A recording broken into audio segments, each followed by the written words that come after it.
Rồi khung cảnh đã bắt đầu. Bác Hơ phải không? Nghĩ là chú ý đóng cửa cho hai hình nữa.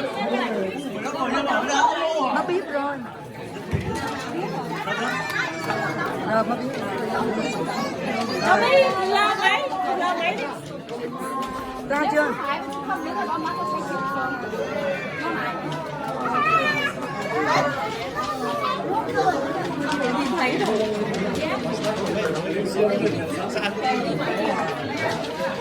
Vô đi.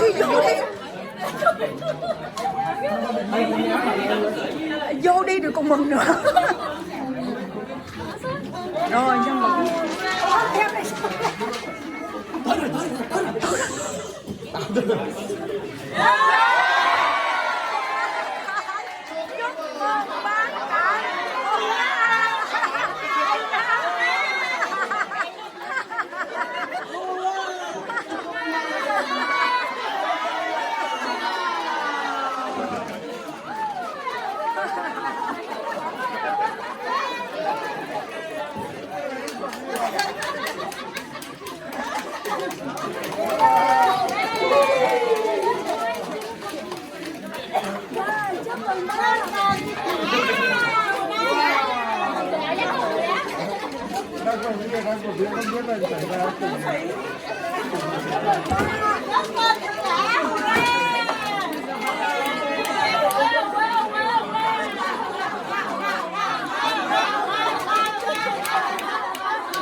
lấy ra lại ôm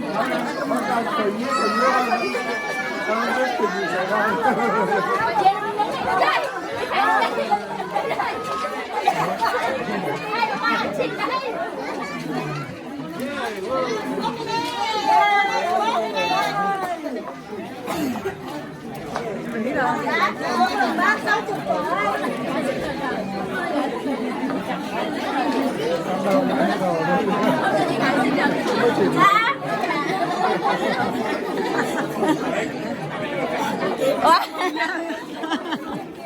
ngạc nhiên phải không?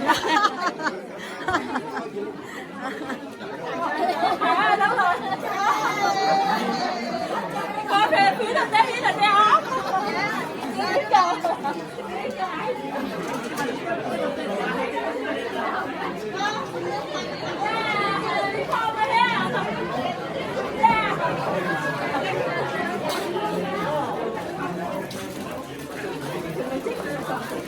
Vô đi chụp hình.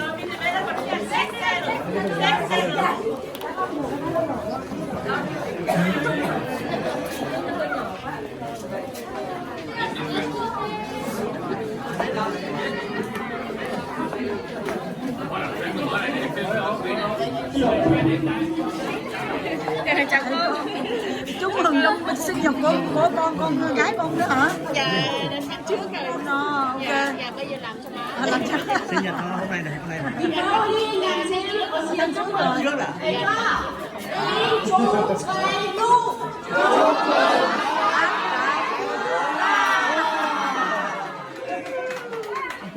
Xúc động. Jeg tror, vi går i gang med at synge nu. Hun er lidt rørt. Er I klar? Vi synger den. I dag er